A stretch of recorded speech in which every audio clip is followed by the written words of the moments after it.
First of all, a very warm welcome to T.R. Anand, someone who I look up to for his zest, for his energy, for his enthusiasm, for everything that he does. Also, a warm welcome to Samik for the program. Samik is now an Antar Prerana veteran, as I was telling him. Uh, Samik, wonderful interacting with you again and again and again. So, on behalf of Dipti and me, a warm welcome to both of you and to all our lovely participants across who've joined the program. So, like all our programs, let me begin by asking you a question. And Shreya, if you can please open the chat box for everybody, if you can enable that. Um, how do you choose someone? How do you choose someone as a co-worker? We've got all the entrepreneurs here, and some of you are entrepreneurs, some of you are working. So, my question to you is a very simple one. What are one or two criteria that you use, or what are one or two qualities that you look for in somebody that you want to choose uh, as a coworker? You know, so if you can type it out in the chat box, then what we'll do is that I'll call out some of the answers so that we're all on the same page. Yeah. So in the chat box, if you can type out, that would be great. Um Right. So we've got Ravi who says ones who are willing to give and not worry about returns. Fantastic, Ravi. Umesh says alignment with vision and complementarity of skills. Umesh, fantastic. Great answer, Umesh. Lovely having you back again. Stephen, nice to see you again, Stephen. Complementary skills, values should be similar. Okay, Shreya says purpose, mindset, and goal alignment. Lovely. Sumana, hey Sumana, nice to see you after some time. Matching of ideology and values, complementary skills. Lovely, Sumana, that's a great answer. Anybody else would like to? How do you choose someone to be part of your team? What are some criteria? What are some qualities that you look for in people? I see some of our new people who joined us. Vishnu Gadam, I think he's from Hyderabad. Any of you, any answers that you can give? Got some very interesting answers. Some more. So we have willing to give, alignment with vision and complementarity of skills, complementary skills, values being similar, purpose, mindset, matching of ideology and values, complementary skills. Vishnu says someone who's invested in their peers' growth. Lovely. Nice. Raman says right attitude and drive. Lovely. Lata says get someone like Elon Musk to donate best. I wish, Lata, it was possible, but why not? I mean, you can always manifest something, and if it happens, it happens. That's a great answer. TRS says values ahead of skills and willingness to listen and learn. Fantastic. We've got some great answers. We can close just another 15 seconds and we can close the uh, chat box, Shreya. Have a shared vision, says Sumana. Wonderful answer, Sumana. So I think, one of the important things, if I can, have you closed the chat box, Shreya? I mean, we can close it so that. Yes, sir. Great. So, this whole series that we've started this time of Antar Prerana and the entrepreneur's inner journey has been on the Purusharthas, Dharma, Artha, Kama, and Moksha. And what lessons do they have for us from an entrepreneur's journey? Is there anything that we can learn from these ancient principles, ancient talks, ancient things which are so relevant to today? And so today we are now moving into the last part of this program. Today is the 8th, and next week will be the 9th and the final program. So we're talking in terms of moksha today. Now, my concept of moksha is very simple. It's not something that happens, when you die, because nobody knows what happens when you die, correct? Is it possible to live a life of liberation? Is it possible to lead your enterprise in a way that your mind space is completely uncluttered and that your mind space does not have any anxiety, any fear, anything to hold you back? And that is what we're going to be exploring today. If it is possible to create a mind space in the enterprise without anxiety, without fear. And I think we're very fortunate that we've got people like Anand and Samik Dipti today with us. We're going to be sharing some of some of the processes that they use to work in this particular way, right? Now, primarily, we've come to know that there are four kinds of people who work in an enterprise. Okay, and you know there are some people who are in distress, who are desperate for a job, who are possibly motivated by instant gratification, and nothing wrong with this. I mean, don't look at these people from a wrong perspective. They will jump jobs, they will jump ship, which is fine. I mean, that's perfectly all right. But it's important for us to recognize that here are some people who are only into artha, which is into distress. Okay, and they are looking for instant gratification. They're desperate, they'll move around. It's all right. So we have this kind of a person who will come and join you. The second is somebody who's who's possibly more into what's in it for me. How much is the money that I'm going to be getting? What is the amount of, what is my journey going to be? And that's perfectly all right. Again, I mean, you need this kind of people also into in the in the enterprise. And then you'll have a third person who's joining you because yours is a great place to learn. So these are people who are, let's say, subject matter experts who will come there and who'll try and get as much of knowledge as possible. Who'll keep on learning, who want to keep on getting onto the learning. One of the challenges with these guys is that implementation may be a bit of a challenge with these guys. And the fourth is a wisdom worker. Now, who is a wisdom worker? Wisdom worker is someone who's able to look beyond the obvious. A wisdom worker is someone who is clearly a performer. Okay, what we call a jignasu, a jnani. Now, this is a person who comes in and works in the enterprise. And here is someone who is in a position to contribute. So you'll have all these four types. You'll have someone who's the instant gratification type. You'll have someone who's coming in and saying, "What's in it for me?" You'll have someone who's basically a knowledge seeker who just wants to keep adding to her or his knowledge, and you'll have the wisdom worker. So you'll have all these four types of people who are going to be working for you in the organization. And you need all these four. You can't say that, no, no, no, I'm only going to create an organization full of wisdom workers. That's not possible. But you can certainly help people get into becoming a wisdom worker. And that's the interesting thing that I want to tell you about. So who becomes a wisdom worker? A wisdom worker, according to us, is someone who has gone beyond, who looks beyond.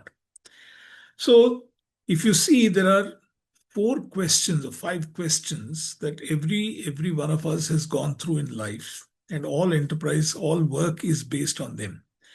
What needs to be done? Who will be doing it? When do we do it? How do we do it? And this is something that engages a lot of our attention. So a lot of these people are talking about what needs to be done, who's going to do it, when do we do it, how do we do it. And there's a lot of discussion on these four aspects of any kind of work that is done. A wisdom worker is someone who moves beyond all these questions and starts asking you as to why should this be done. And let's understand the why. Why is the client asking for this kind of a service? Why is the client asking for this kind of a report? Why is the client looking for this kind of a product? Why is the client wanting this kind of a service? So when you go beyond and when you explore the why, that is when you start getting some interesting answers. So many times the what does a person want? What does a client want? Or what does a coworker want? Or what does a fellow worker want? Hides the why. And therefore, it's very important for us to figure out how to get those why questions answered. I'll tell you another interesting point. Most of the time, why somebody wants something is a very emotional answer. And if we can get those why conversations going, then we've truly gone one step forward and become something called a wisdom worker. What also happens when you get into that why questions is once your customer, whether it's an internal customer or an external customer, it doesn't really matter. But once you start getting to the why, does something need to be done? Guess what happens? The what, the who, the when, and the how become less important. Also, what we found is that when you are answering why should something be done, the confidence of the client, as I said, whether it is internal or external, goes up tremendously. Because the feeling of reassurance that you are doing something which is going to be of value to me is something that goes up a lot. So there is something that we call the the wisdom ladder. Okay, so let me just explain that to you. So the point is in life, there is a lot of data that's available. Okay, and you have so much of data points that's not funny. All around us, when you're looking at these screens on which I am there, or Dipti is there, or Samik is there, or TRA is there, there is so much of data that is staring you. I mean, behind Samik is his beautiful logo, his company name. There's so much of data that's available right now just on the screen itself, which will give you an idea of who we are, what are we kind of, etc., etc., etc. When you organize that data, it becomes information. And there's no dearth of information now. I mean, thanks to Chat GPT and, Google was data, Chat GPT is now information. It can kind of churn stuff out and, dish out information to you. When you process that information, it becomes knowledge. When you apply that knowledge and start getting results, it becomes wisdom. The data, information, knowledge, you're still in the what, in the who, in the when, and the how. When you start getting into the why, you finally move into the wisdom part of work. And that is the kind of people that, who are valued in this world. A little later, we'll be hearing from Samik and we'll be hearing from TRA on their own journey in terms of how they became wisdom workers and how they managed to create such large enterprises in their own way. But before we get to that, let me request Dipti to share the shloka that we've chosen for all of you for today. It's a very interesting shloka, and let's hear her interpretation, and then I'll talk a little bit and then bring in Samik and TRA into the conversation. Dipti, can you see the screen? Yeah, I can. Can you just full screen? Yeah, go ahead. Jnanam teham savijnanam idam vakshamyasheshatah yajnatva neha bhuyonyad jnatavyam vashishyate. I shall now reveal unto you fully this knowledge and wisdom, knowing which nothing else remains to be known in this world. So in this shloka, Krishna is talking about Gnyana and Vignyana. So what is the Gnyana that he's talking about? The Gnyana, in the spiritual sense that he's talking about, is about that of Aham Brahma Asmi, that I am the creator, yeah, which leads to the moksha and gives you the mind space that Ram is talking about. And the Vijnana is the process to go through. So moksha is a state of sthita prajna where one can see the things objectively in all situations. Now, Krishna in Bhagavad Gita also talks about the Vijnana part, the three paths that lead to moksha: the karma path, which is the action oriented, the bhakti, which is devotion oriented, and the Jnana, which is the knowledge. Now, these are not silos, they overlap one another. But as an entrepreneur, as a businesswoman, how do I translate this in my work? So I see karma as the action plan, the roadmaps that lead to your purpose. I see bhakti, the devotion, in the commitment that we have towards the purpose. And I see the jnana path is the know how or the knowledge that you need on executing and achieving our purpose. So when an organization has the knowledge, the know-how, they know what is the right thing to do and how to do it.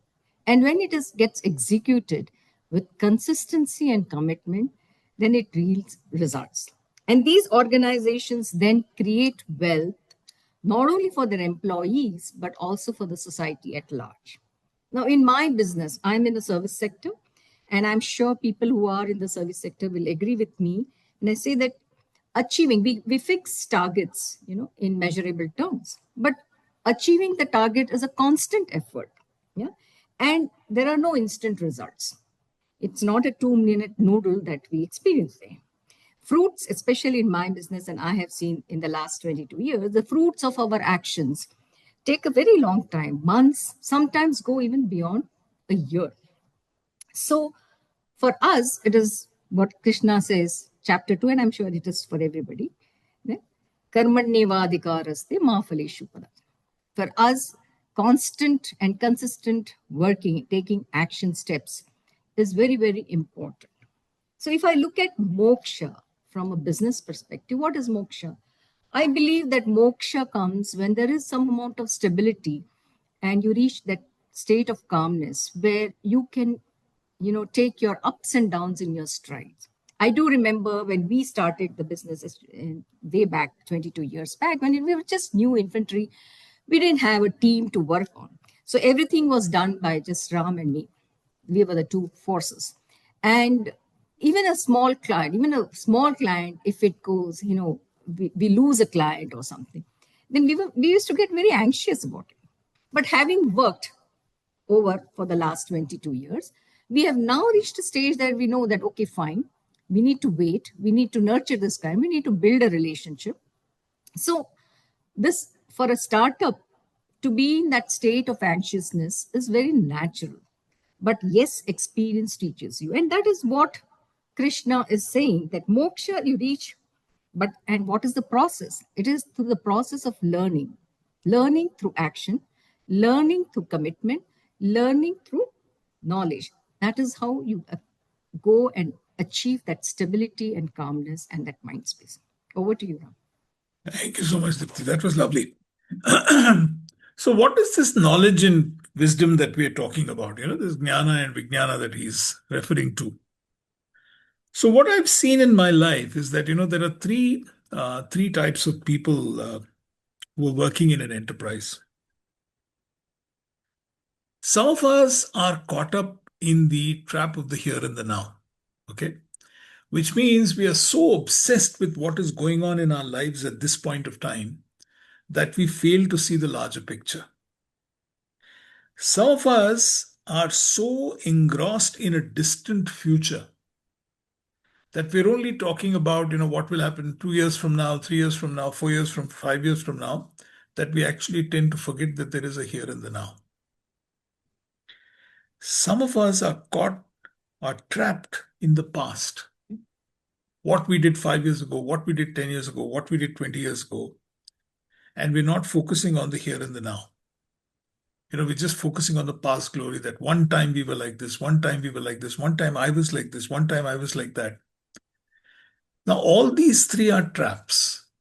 The inability to look at the larger picture, the being trapped in some future that will happen after 3 or 5 years, or being trapped in the past of something that has happened maybe 2 years ago, 3 years ago. This ability to discern as to what is the bigger picture, what is it that we need to be working on right now, is the move from Jnana to Vijnana, from knowledge to wisdom. It is this shift that happens, which is so very, very critical. People who are able to move from knowledge to wisdom are the most sought after. I'm glad that all of you were talking about how will you choose somebody to work for you. Okay. And that's so important in life. But at the same time, that shift is what is required because the world, your clients, your employees, your vendors, your ecosystem wants that wisdom from you. And it is that wisdom that is very, very required and important. I'm glad that we've got people like Samik and TR Anand here. Anand did mention to you that he's been a mentor and a coach to so many enterprises in terms of doing that. It is this ability to connect the dots and to look for that pattern that makes the difference. In so many of the enterprises that we've worked with, the idea is to get you to move away from these three challenges, these three conversations, these three narratives, and start looking at your deeper purpose and saying, how can we get you to focus on that so that the enterprise can grow and you can get more and more people to work for you? So, with that, let me request first Anand to come in, and then we can get Samik Anand to come and share his thoughts because I'm really excited to have you on the chat, Anandji, TRA as we call you very affectionately, because your knowledge, the kind of stuff that you've been through, is truly stunning. TRA, over to you. The whole Yeah, challenge of moving to becoming a wisdom worker. great. Thank you, Ram and Deepthi. And I think what I like about the Antar Prerana and and this is for the benefit of everybody, that you've really taken the, I mean, the Bhagavad Gita has all the shlokas, every one of them is a gem, but amongst the gem, the most relevant for the audience and here and now. That's what you've chosen. And I think today's is an excellent example of that. And I'll try to see if I can connect to those. So let me start from where you said, which is Gnana and Vijnana, and my interpretation of how I led my life and how I've hopefully been able to coach and lead and disseminate in that sense. So for me, I mean, when you look at all this, the uh, Gnana and Vijnana interpretation of Shankaracharya is probably the most apt, as I see, which essentially is distilled awareness of the self is the wisdom and the purpose and outcome. So that's the end result that we want to, and that's the moksha that you have explained. Okay. So I want to get to the distilled awareness, and the knowledge is really from anubhava, the experience that you have had, and the personal experiences. Put it in the business or entrepreneurial context, the knowledge that is logical, that is contextual, and that is learnt insights is what you would like to communicate and disseminate and use to lead the team from a novice to a data worker to the wisdom worker. So that's the way I see it relating to what you have said so far. And in order to do that from the several experiences of building teams in various stages of life of yours as an individual and of your enterprise as you grow the enterprise is what you're looking for. So maybe I look at this from two, I mean, there are many perspectives here, but let me share one perspective of how do you really build these teams and how do you then lead each of these. So let's look at, and I'm not covering the co-worker part because that's another stream that is there. So I'm hopefully the founding workers or the founding teams, small teams that you start with are all complementary shared vision. So we have gone past that right now. And when you're building the teams, the first thing to do is to be able, and I put this in the chat, the overriding thing is a lot of it today is emphasized in terms of the way people build on skills, but I think skills are very short term. Skills and competencies come and go in this disruptive world, and the acceleration of disruption is also going. So it's not just velocity, it's acceleration that we are dealing with today.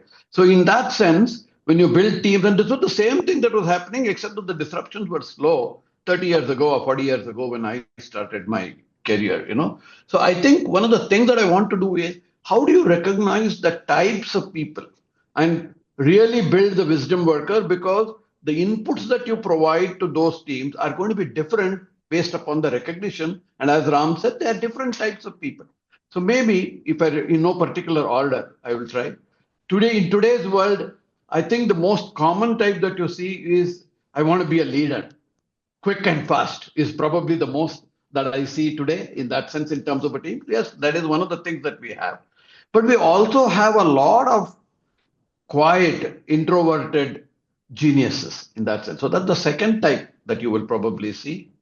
A third type that you will come across is, and this is really the large majority, and that's what we have to build today, because given the youth in the country and the number of people who are looking for opportunities is very hard, which is the novice but hungry to learn. Hunger to learn and excel is probably what we want to look at. So this is the third type. And you will always have in teams the perennial doubters in that sense. So that, I mean, you cannot really choose. Even if you have gone through a very excellent process, you will end up with one or two, because we do make mistakes, and recognizing that we make mistakes. So if we have these, again, building on what Ram said in terms of moving from a data worker to an information worker to a wisdom worker. So how do you recognize, and I'll come to how you recognize in a little while from now, but what do you do to these aspirational leaders? I think the key thing is in every situation in the teams, provide them with challenges which they can exhibit their leadership, and but at the same time it is not overpowering, and you need to be able to respond and coach to fuel that challenge into creative energy, into responsible creativity, and so on and so forth. That's probably the way. The second one, as we build today and build teams, is you really need complementary skills, and you need, especially if you're in your starting stage, you need a lot of answers, and you need really some geniuses. But a lot of geniuses are introverts too. They don't really are not the flashy type in that sense. They don't do a lot of what we call CP, class participation. But you want to be able to awaken, not just nudge them, but awaken the genius in them. That is, identify what their strengths are and be able to ask in the team situation and in private their contribution. So that is the way you awaken the genius and work on it. The third one is the novice is where we start building the teams. And the best way to do that is to be able to provide the space for them to not look for success 100%, because it's not going to happen every time, but be able to encourage the pluses and be able to create an environment of learning for them. I think this is the most important. And in my olden days, we used to have this great book, and Ram, the fifth discipline and how you build the learning organization. I mean, we have very similar equivalents here, but I think you need to be able to create the learning organization and help the novice to grow and so on. So how this, and I can go on and so on. And this is the way which I have practiced. But now what do you do? This is for them. But most important is, what do you as a builder do? And some of these I want to cover right now. One of the ways is the ability, and Ram mentioned this is the what and the why. So encourage the culture of why so, in the sense. And this is the sequence that you go from facts to conclusions. So if you have got facts, you say, so what, and why are these facts? So from facts, you will come to findings. And from findings, you come to conclusions, which is where the person has put in his analysis and also come to this. So in order to do that, encourage the so why. How do you do this?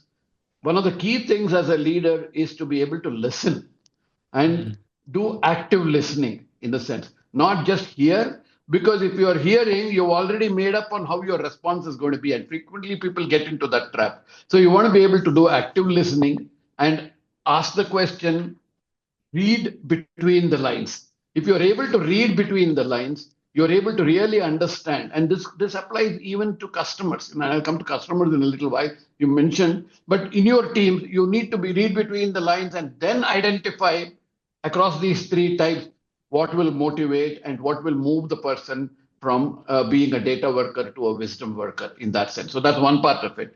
And if you're really able to read, and if you are building cross-cultural teams, during my careers, I worked across all the continents, maybe across dozens of countries and so on, and with teams spread across the globe.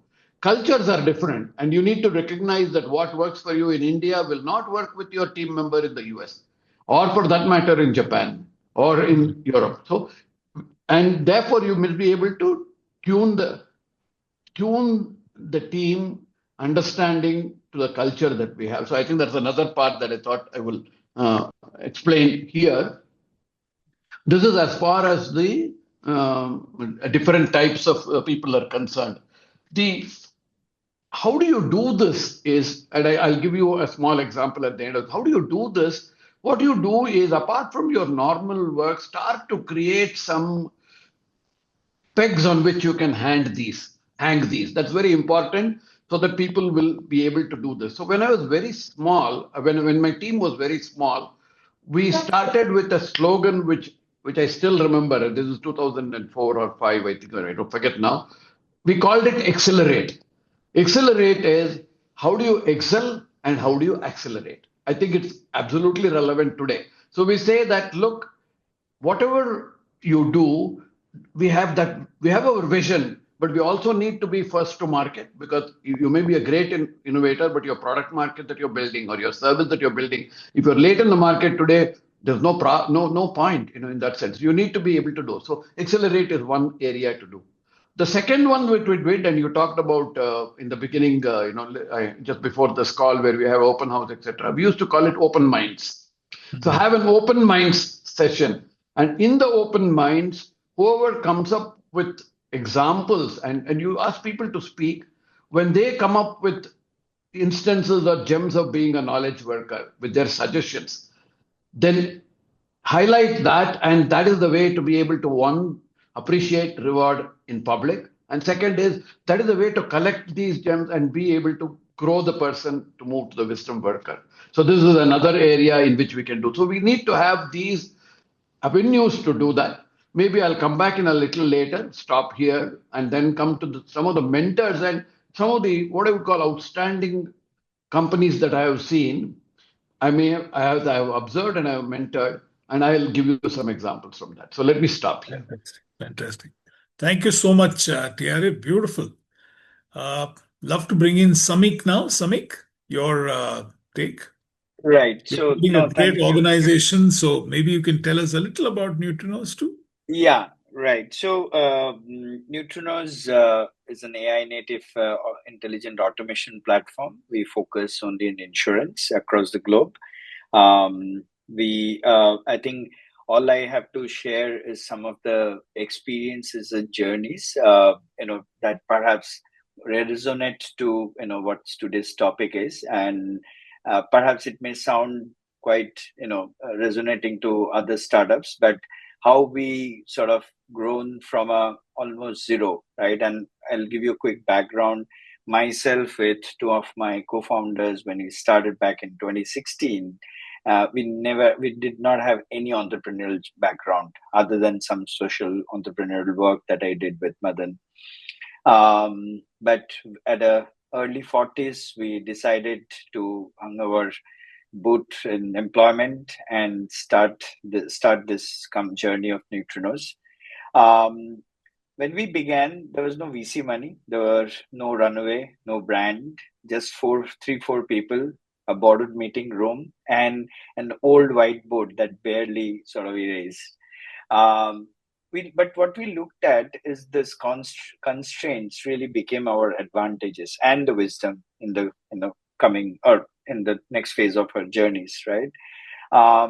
We pitched to 147 prospects, 132 said no, right? We did why even top CIOs those days would say that why would anyone run a mission critical insurance process on a platform from a small unknown company like yours? We could have given up. There are ample opportunities to give up, but we kept refining, rewriting, iterating, etc. And that's really, helped us to build this knowledge and experience with Gnyana and Vignyana, right?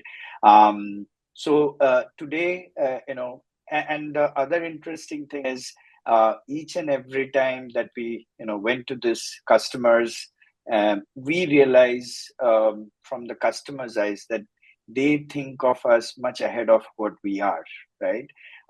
That's a very, very powerful observations. One of the customer during 2019 and 20 said that your platform behave like it already knows my processes, right? You are not just a, code development or low code platform. You're building intelligence into my structure, right?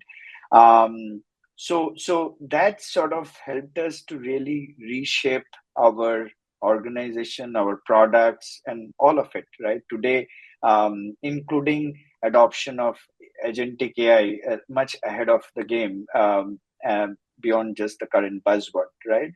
So each and every stage of the journey really taught us, and I'm talking about not just the co-founders, including the employees that joined us at that stage of inception. Someone are freshers, just coming out of college.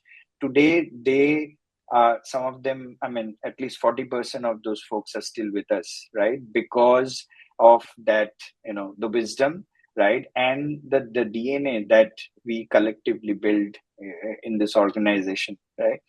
And and how are these this DNA or this wisdom that is created among these 50, 60 odd people, core people of these companies? I'll give you another instance. Just at the time when COVID hit, we even then was a bootstrap company, and first thing was to really look at how do I ensure that business is not impacted, right? So as we did that, but the key question that most of these team members brought up is that, okay, while we sort of sustain, how do we really create something path breaking at the time of COVID that can help our customers, right? So we went on to kind of speak to few of the customers to realize that the virtual world is the norm, right? So how could we create capabilities, right, for our customers, right, that really help them during this, this remote era, right? And so, and this something that we had to turn around within 48 hours of timeline, right? So each of these experiences, right, is something today helped us build this organization, 220 odd people organization across the globe. And interesting enough that, this wisdom and that DNA or culture is really viral, right? So the old people who stayed with us really are the ambassadors of, sharing and driving this culture and of wisdom and why, right? In each and every phases, or every country or every region. Therefore, even though we have, subsequently this lateral hires from various other countries and regions as we scaled, many of them got tuned to this atmosphere, the environment, or this culture, and the openness to really ask question that why are we doing this, why not, right? How can we do something better, right? What customer and what is an end outcome? So that's really what shaped us from starting from a zero to a 15 million ARR company today. So yeah, that's really what I would like to share at the outset. Samik, a quick question to you before we get into the breakout room itself. We will be now transitioning to the breakout room. When you're employing all these young people, okay, how does this DNA pass on? Yeah, so I did not put my comment into the chat. I actually wanted to share on this forum that for what we look at is not the skills or ability. What we look at is an intent, and what intent drives it, an attitude, right? So, yes, it's not easy to do it at scale, but as much as possible, we still do that, which is to really check the intent and attitude of any individual, because what we fundamentally believe that people who never had any entrepreneurial background could build an organization, right, without having any formal skills. If they could do it, anybody can write a code, anybody can do anything, right? So today, and we have done some odd and very odd experimentation. So we went to Coimbatore, remote place in Coimbatore, and looked at some of the unconventional training colleges where they don't teach technologies, right? They are all arts and commerce students, but their hunger to learn, right, ability to take up challenges, which TRA was talking about, right, was huge, right? So, and we put them through some sort of a hack or kind of a hackathon sort of things, and we in fact brought around 45 odd people from that Coimbatore one institute, right, who kind of still share, and we put them through some of the old leaders, right, who have also grown from a freshers to a architect or whatever journey, and so that was a right combination or match of the intent. One who has gone through that from a freshers with that intent to a leader role, and others who still have the hungers and being in freshers, etc., who took them as a role model to really pivot into our culture. So it's not an easy process, but yeah, and there are obviously in that process some dropped out, etc., but majorly we had such successes. Yeah. And Wonderful. even if you do that, not just in here, even in my South Africa entity, we picked up people, not necessarily they're highly skilled, but we again took them from various backgrounds and took them through the same program, induction and all of that program. Yeah. Excellent. So, Shreya, will you open the breakout rooms? But while you're doing that, may I request TRA to talk because there are a lot of young entrepreneurs out here on the importance of mentorship, having a mentor, coach, having a formal process, TRA. If you can just highlight that while we get the breakout rooms ready, TRA. You'll have to unmute, TRA. Sorry. Yeah, okay. I think mentorship today, I mean, given the maturity of the startups and the velocity and the fact that the success rate is so low in terms, for every 100 startups, there are only single digit guys who really succeed in that Yeah. sense, right? So that's the first killer, if I may say so. You may have a great idea which is important, and a solution. But a solution is not equal to a successful startup. That's the first thing. Because what you need in the olden days, maybe when there were less number of startups and probably limited folks venturing out, a solution may have turned, the probability of a solution becoming a successful product or service in the market was high. Today, given globalization and everything happening all over the world, the window of opportunity is very small. I want to just set the stage, right? So the window of opportunity is small, velocity of change is very high. There are numerous people. You're working on an idea, there are 5 different people working on the same medium. So what is required is not a product solution, is not an idea to a solution or a problem solution, but a product market fit. Product market fit here and now, which you can cash in and go through the window and then quickly scale the opportunity is what you require. Of course, it has to deliver value. I'm not saying there may be that's the major thing. So in this aspect, mentorship, which is essentially, you may have a great set of three founders, but there will always be a skill which is required in the initial stage. And I now talk about mentorship in the idea to a minimum viable product. There's a different kind of mentorship that we require from minimum viable product to a pilot and successful first revenue. And there is a third kind which is required taking from first successes to scaling in the market. So let's just do the first part right now.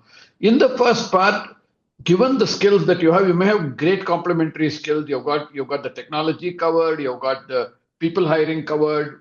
You may or may not have the market covered, but therefore there is a need to clearly identify what kind of mentorship you require, in which you require absolute clarity, unambiguous clarity that you require on what to do and what not to do, which is essentially, I would categorize them into two buckets, which is really the innovation bucket, which is the product, and the second is the market bucket, which is the how to go to. Most startups think that if you got the innovation and you've got a great product, 80% is covered. I don't think so. You probably got 20 to 30% covered. The 70% is the here and now and the market. That means, are you able to access successfully the right pilot customers? Where are you doing your pilot? That means this is like akin to having a good ladder, but resting it against the right wall is important. Okay, you may be climbing the wrong wall, and which is the wrong pilot. You may spend too much time in the wrong pilots.